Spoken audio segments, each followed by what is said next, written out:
나는 보이지 않지만 내 등 뒤에서 보이지 않는 손길로 일상 속에서 지키시는 하나님. 우리는 대부분 하나님이 나를 지켜주시기를 원할 때 하나님이 막 무슨 뭐 홍해 바다가 갈라지게 하듯 아니면 요단강이 뭐 갈라지고 여리고성이 무너지듯 굉장히 어떤 극적인 이벤트가 내 눈앞에 펼쳐져서 하나님이 날 이렇게 도우시는구나, 하나님이 극적으로 이렇게 내 편이구나, 이런 걸 우리는 원해요. 그런데 하나님이 이 땅에 하나님이 사랑하는 백성들을 지키시는 최고의 방법이 뭐냐? 우리의 등 뒤에서 우리가 보이지 않게 일상 속에서 보이지 않는 손으로 우리를 지켜주신다는 거예요. 내 등 뒤에서 한 번도 나를 버린 적 없이, 단 하루도 내 곁을 떠난 적 없이 일상 속에서 나는 앞을 보고 있으니 내 등 뒤에 계신 하나님이 보이지 않지만 그 보이지 않는 손길로 바울을 지키셨듯이 저와 여러분을 지키시는 하나님. 우리가 즐겨 부르는 찬양 가운데 이런 가사가 있어요. 나의 등 뒤에서 나를 도우시는 주. 평안히 길을 갈 땐 보이지 않아도 지치고 고나여 넘어질 때면 다가와 손 내미시네. 3절에는 어떤 내용이 있느냐? 나의 등 뒤에서 나를 도우시는 주. 때때로 뒤돌아보면 여전히 계신 주. 잔잔한 미소로 바라보시며 나를 재촉하시네.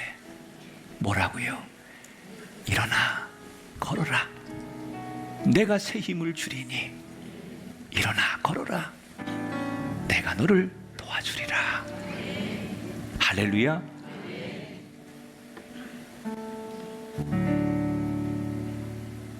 나의 등 뒤에서 나를 도우시는 주. 평안히 길을 갈 때 보이지 않아도 지치고 곤하여 넘어질 때면 다가와 손 내미시네. 나의 등 뒤에서 나를 도우시는 주. 때때로 뒤돌아보며 여전히 계신 주. 잔잔한 미소로 바라보시며 나를 재촉하시네. 다 같이 일어나 걸으라. 일어나 걸어라. 내가 새 힘을 주리니 일어나 너 걸어라. 내 너를 도우리. 한 번 더 일어나 걸어라. 일어나 걸어라. 내가 새 힘을 주리니 일어나 너 걸어라. 내 너를 도우리.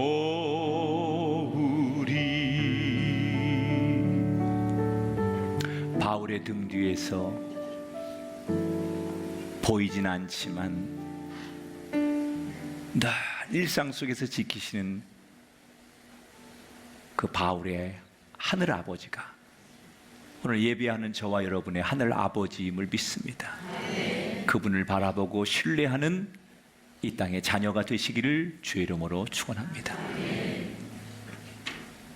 자, 이 베스도 총독에게 유대인들이 바울을 예루살렘으로 보내달라고 요청하지만 베스도가 생각할 때 지역 유지들하고 잘 지내는 것도 좋지만 이 바울은 공교롭게 유대인이면서 로마 시민권을 가진 사람인데 로마 시민권을 가진 사람을 유대인들에게 넘겨준다는 건 자기가 공직자로서 나중에 큰 책임을 져야 되니까 원칙대로 대응을 합니다. 뭐라고 얘기하느냐? 정의, 바울을 내가 예루살렘에 보낼 수는 없는데 바울이 문제가 있다면 나랑 직접 같이 만나서 재판을 다시 해보자. 그래서 한 8일간을 예루살렘에 머물다가 같이 바울이 갇혀있는 가이사랴에 이 베스도 총독과 고발을 한 유대인들이 같이 가서 다시 2년 만에 재판이 속개가 됩니다. 자, 바울을 갖다 놓고 2년 전처럼 바울이 이런 죄를 졌습니다. 로마를 반역하려고 했습니다. 성전을 더럽혔습니다. 유대인들의 미풍양속을 해쳤습니다. 그러면서 쭉 바울의 죄목을 고발합니다. 그리고 바울은 그 죄목에 대해서 하나하나 자기가 변론을 하죠. 원고와 피고와의 이 얘기가 팽팽합니다. 베스도 총독이 부임한 지 얼마 안 됐는데 이거 골치 아픈 문제를 만난 거예요. 저 다수의 유대인들과 혼자지만 바울이 서로가 자기들 의견이 팽팽하고 자기가 볼 때는 누구 편도 들 수가 없는 거예요. 그래서 이 베스도 총독이 재판하다 말고 골치 아프니까 바울에게 이렇게 제안합니다. 내가 딱 보니까 이거는 유대인들 너희들의 문제인 것 같다.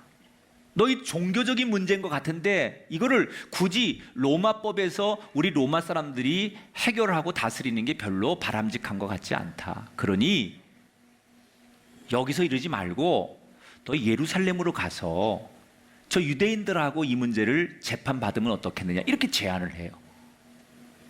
그러니까 베스도 총독은 골치 아픈 일에 로마법으로 개입하는 게 이게 해결이 안 될 것 같으니까 너희들의 문제는 너희들끼리 좀 해결해 봐라. 그런 쪽으로 바울을 예루살렘으로 보내려고 합니다. 아마도 예루살렘에 바울이 8일을 머무는 동안 이 유대 지도자들이 바울을 예루살렘에 오게 하려고 여러 가지 총독에게 향을 제공하고 뇌물을 주고 그랬겠죠. 그러니까 그 사이에 조금 이 베스도 총독의 마음이 움직였던 것 같아요. 그래서 바울을 예루살렘에 보내려고 합니다. 그럼 여러분, 바울이 지금 예루살렘으로 간다는 건 뭘 의미하는 거죠? 죽음을 의미하는 거예요. 다시는 못 돌아와요. 그걸 바울이 알아요.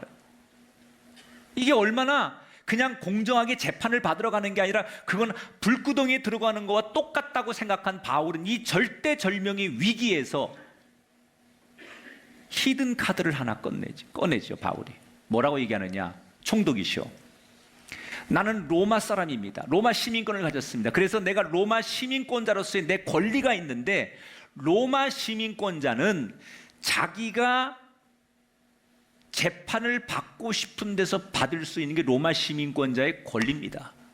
그러니 나는 지금 여기 가이사랴도 아닌 예루살렘도 아닌 나를 그러면 차라리 로마로 보내셔서 로마의 최고의 법정에서, 황제가 인정하는 최고의 법정에서 로마법으로 재판받을 수 있도록 해주십시오. 그리고 요청을 합니다. 여러분, 바울이 왜 뜬금없이 재판을 지금 자기가 있는 가이사랴도 아닌 예루살렘도 아닌 제3의 장소인 로마로 가겠다고 했을까? 아마도 유대 지도자들의 손이 미치지 않는 로마 정도면 유대인들의 지도자들이 여러 가지 권력이나 돈이나 이런 거를 가지고 힘쓰지 못하는 로마가 안전하다고 생각했겠죠. 그러나 바울이 정말 로마를 가고 싶었던 것은 자기가 안전해지려고 했던 게 아니라 나름대로 바울이 로마를 선택한 진짜 이유가 사도행전에 나와요. 자, 요 이야기를 하기 전에 예수님께서 제자들에게 어느 날 이런 말씀을 하신 적이 있었어요. 복음이 예루살렘에서 시작해서 이 복음이 어디로 가야 하느냐? 예루살렘과 유대와 사마리아와 땅끝까지 이르러 이 복음의 증인이 되어라. 그게 예수님이 이 복음에 대해서 부탁하신 말씀이에요. 예루살렘과 유대와 사마리아와 땅끝까지 이르러. 그런데 지금 예루살렘에서 시작한 기독교가 핍박 때문에 흩어져 가지고 어디로 갑니까? 유대와 사마리아를 흩어져서 그 사람들이 유럽으로 건너가서 그리스, 터키 이렇게 땅끝까지 복음이 막 가는 거예요. 그런데 그 끝은 어디냐? 그 당시 팔레스타인과 유럽 전체를 다스리는 데가 로마 아닙니까? 모든 길은 로마로 통한다고 로마가 절대심이 있었고 로마가 세계 중심이에요. 그래서 복음이라는 게 기독교가 로마에 들어가면 전 세계로 기독교가 빨리 갈 수 있어요. 그래서 사람들은 돈이 됐든 종교가 됐든 마지막은 로마라고 생각하는 거예요. 이 복음이 로마로 가야 되는데 바울 같은 평범한 사람이 로마에 가서 황제를 만날 길이 없어요. 로마의 고위직을 만날 길이 없어요. 아무리 바울이 기독교에서 대단해도 그 대단한 로마의 재판관들이나 로마의 황제가 바울을 만나 줄 리가 없어요. 그런데 합법적으로 재판을 빌미로 로마를 가게 되는 거예요. 그 당시 로마 황제가 네로 황제였는데 네로 황제 앞에서 재판을 받게 되는 거예요. 그러면 자연스럽게 재판받는 이 여러 가지 지금 죄목들이 기독교에 관련된 거기 때문에 거기서 부활하신 예수 그리스도를 이야기하면서 드디어 로마 한가운데 황제와 최고의 권력층에게 기독교를 소개할 수 있는 기회가 찾아온다는 거죠. 이게 바울의 의도였어요. 바울은 이 계획이 자신이 있었어요. 왜냐? 사도행전 23장 11절에 보면 바울이 맨 처음에 예루살렘에 잡힐 때 그때 주님께서 바울에게 나타나셔서 주셨던 말씀이 있었어요. 사도행전 23장 11절 같이 읽어요. 시작. 주께서 바울 곁에 서서 이르시되 담대하라. 내가 예루살렘에서 나의 일을 증언한 것 같이 로마에서도 증언하여야 하리라. 뭐라고요? 바울아, 너 이렇게 사람들에게 붙들려서 재판받는 거 두려워하지 마라. 내가 너와 함께 할 것이다. 여기서 내가 담대하게 나를 증언한 것처럼 복음을 이야기한 것처럼 네가 로마까지 가야 되니 두려워하지 말아라.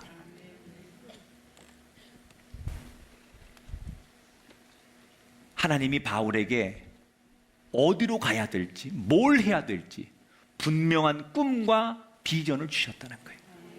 여러분, 하나님이 우리를 축복할 때 최고의 축복은 뭔지 알아요?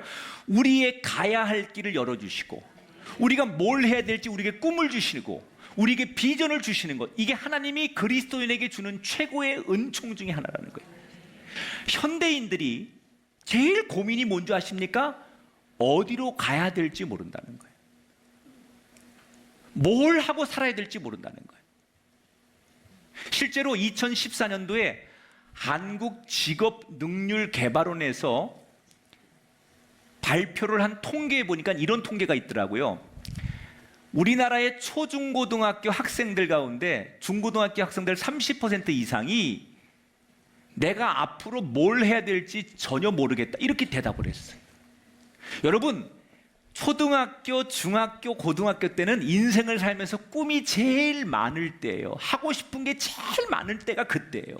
그래서 우리 어릴 때 여러분 뭐 할 거냐고 그러면 대통령도 할래요, 간호사도 할래요, 소방관도 할래요, 뭐 외교관도 할래요. 여러분 다 그랬잖아요.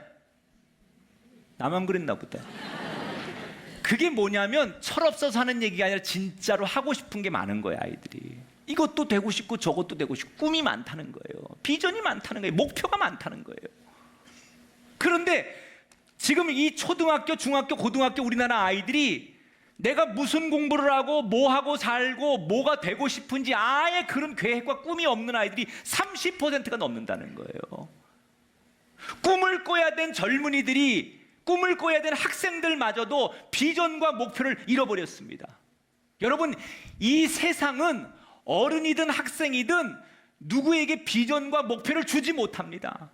그래서 세상을 의지하고 사람을 의지하는 사람은 꿈이 없습니다. 목표가 없습니다. 비전이 없습니다. 그런데 하나님은 바울에게 어디로 가야 될지, 뭘 하고 살아야 될지 목표와 꿈과 비전을 분명히 주셨어요.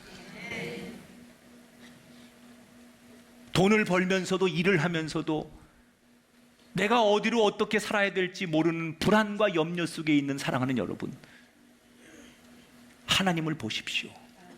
그분이 주는 꿈을 소유하십시오. 여러분이 하나님을 아버지로 믿는다면 미래에 대해서 두려워할 필요 없습니다. 예수님께나 바울에게 하나님께서 비전과 목표를 주신 그 하늘 아버지처럼 저와 여러분에게 동일한 꿈과 비전을 주실 줄 믿습니다. 갈 길을 밝히 보여주시는 하나님. 내가 뭘 하고 살아야 될지, 내 노년과 내 10년 뒤 인생, 내 자녀 세대가 어떻게 살아야 될지 갈 길을 밝히 보여주시는 하나님, 그 하나님의 은혜가 여러분에게 있게 되기를 주의 이름으로 축원합니다. 바울은 아주 중요한 순간에 B카드를 던지는 거예요. 나를 로마로 보내주십시오. 그래서 바울은 재판받다 말고 로마로, 소위 항소를 했기 때문에 로마 재판장으로 가는 거예요. 자, 그러면 이 베스토라고 하는 총독이 로마 시민권을 가진 사람은 당연히 자기가 나는 로마에서 재판받고 싶다 그러면 보내야 되거든요. 그럼 이 베스토 총독이 바울을 로마 법정으로 보내면서, 본국으로 보내면서 소위 보고서를 작성해야 돼요. 리포트를 써야 돼요. 자기가 이 바울을 재판하다가 재판한 과정이 어땠고 왜 지금 이 바울을 로마로 보내는지 소위 보고서, 공식 문서를 기록을 해야 돼요. 그래서 이 베스토가 문서를 작성하려고 하다 보니 이게 황제가 읽는 거 아닙니까? 황제께 보내는 문서니까 잘 일목요연하게 잘 설명도 해야 되고 자기의 능력을 발휘해야 되는 문서잖아요. 그러니까 일개 그냥 공무원한테 보내는 게 아니라 황제가 읽을 줄도 모르는 그런 공문수다 보니 베스토가 긴장이 되는 거예요. 근데 더 문제는 펜을 잡고 보고서를 쓰고 싶은데 자기가 여기 부임한 지 며칠 안 됐거든요. 그런데 자기는 바울이 누군지, 또 유대인들이 왜 바울을 미워하는지, 기독교가 뭔지 본질을 잘 모르겠는 거예요. 이 사건의 본질이 뭔지, 그리고 로마인인 내가 이걸 어떻게 개입해서 로마 법에서 어떻게 다스려야 될지 사실은 지금 이 사건에 대한 기본적인 개요가 이 베스토 총독에게는 정리가 안 돼 있어요. 그래서 뭘 쓰고 싶은데 쓸 게 없는 거예요. 아는 게 없으니까.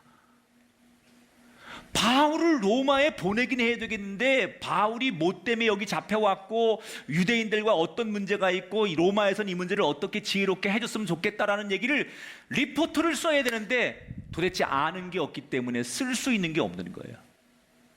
그래서 이 베스토가 몇 날 며칠 이 보고서를 써야 되는데 끙끙거리고 있는데 때마침 베스토의 고민을 해결해 줄 한 사람이 등장합니다, 성경에. 이 사람의 이름은 헤롯 아그리빠 2세라는 사람이에요. 여러분 성경에 보면 헤롯이라는 얘기가 많이 나와요. 대표적으로 헤롯이 어디에 나오느냐? 예수님이 태어날 때, 예수님이 태어나던 해에 유대를 다스리는 왕이 헤롯 대왕이었어요. 근데 이 사람이 자기가 왕인데, 비록 유대를 다스리는 왕이지만 자기가 왕인데 사람들이 뭐라고 그러느냐? 이 땅에 새로운 왕이 태어났다는 거예요. 그게 메시아, 예수님을 두고 하는 얘기예요. 그러니까 왕의 입장에서는 내가 왕이고 내가 지금 정권을 잡고 있는데 새로운 왕이 태어났다? 이건 구테타를 얘기하는 거 아니에요? 그러니까 여기에 자극을 받고 흥분한 이 헤롯 대왕이 역사에 의하면 그 해에 태어난 유대인 남자들을 전부 죽이게 합니다, 법으로. 그게 바로 헤롯 왕이에요. 그 왕족 가운데 아들이 있고 또 아들이 있고 아들이 있고 해서 쭉 내려오면서 오늘 등장하는 사람이 바로 그 헤롯 왕족의 하나인 헤롯 아그리빠 2세라는 사람이에요. 총독이 새로 부임했다고 하니까 왕족인 헤롯 아그리빠 2세가 이 총독에게 인사를 하러 온 거예요. 근데 인사를 하러 왔는데 이 베스토 총독이 언뜻 이 헤롯 아그리빠를 만나서 이런 생각이 드는 거예요. 내가 지금 이 지역 상황도 잘 모르고 유대인들의 이 문제들 내가 끼어들어가지고 골치 아파서 보고서를 못 쓰는데 이 사람한테 도움을 좀 받아야겠다. 그래서 헤롯에게 뭐라고 부탁하느냐? 당신은 유대인도 잘 알고 우리 로마 사정도 잘 아니, 내가 여차여차 해가지고 이렇게 지금 골치 아픈 문제에 내가 붙들리게 됐는데 나를 좀 도와주시오. 내가 보고서를 써야 되는데 어떻게 보고서를 써서 황제께 드려야 될지 당신이 조언을 좀 해주십시오. 그러면서 이 헤롯 아그리빠 2세를 붙들고 바울과 유대인들을 다시 불러가지고 청문회를 통해서 이 사람들의 문제가 뭔지를 볼 수 있도록 헤롯 아그리빠 2세의 도움을 받는 장면. 요게 25장이 끝나는 얘기예요. 이렇게 해서 베스토 총독은 헤롯 아그리빠 2세에게 이 보고서를 쓰는 걸 도움받아가지고 결국은 바울을 로마로 보내고 리포터도 잘 써서 보내는 게 뒷장에 나와요. 제가 하고 싶은 얘기는 뭐냐? 하나님께서 바울을 어떻게 하면 로마로 보내게 할 거냐, 이게 하나님이 돕는 건데 어떻게 도와요? 때로는 악인의 손길을 통해서도, 악한 자를 들어서라도 하나님이 바울이 로마에 가도록 도우시더라는 거예요. 베스토가 바울을 보내기 위해서 끙끙거리고 있을 때 그 기가 막힌 타이밍에 헤롯 아그리빠 2세를 만나게 하셔서 이 베스토가 궁금해하고 해결하지 못한 문제를, 비록 헤롯은 악한 사람이지만 그 악한 자의 손을 통해서라도 하나님의 사람 바울이 로마에 갈 수 있도록 적절한 때에 도우시는 하나님. 여러분, 하나님은 우리를 도울 때 가장 알맞은 때. 그래서 우리는 사람을 만날 때 내가 원하는 좋은 사람만 만났다, 그게 축복이 아니에요. 때로는 우리가 살다 보면 만나지 말아야 될 사람, 또는 불편한 사람, 힘든 사람도 만나지만 그 만남을 통해서 하나님 우리를 복 주시려고, 우리를 인도하시려고 그 악한 자의 손을 통하여 우리의 인생을 도우신 하나님을 기억한다면 어떤 만남이든지 불평할 필요 없다는 거예요.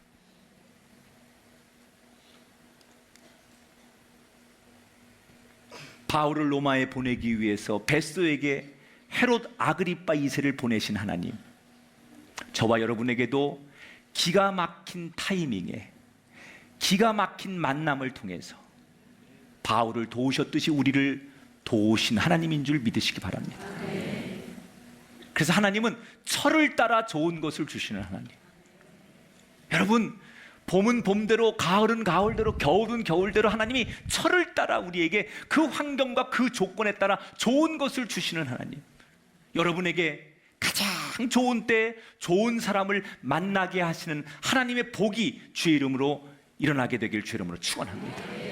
우리는 그런 하나님을 신뢰하면서 믿음으로 따라가면 되지, 내가 원하지 않는다고 해서, 내가 싫다고 해서 거절할 이유가 없다는 거예요. 그 하나님을 신뢰하고 그 하나님을 따라갈 때 가장 좋은 길이 열릴 줄 믿습니다.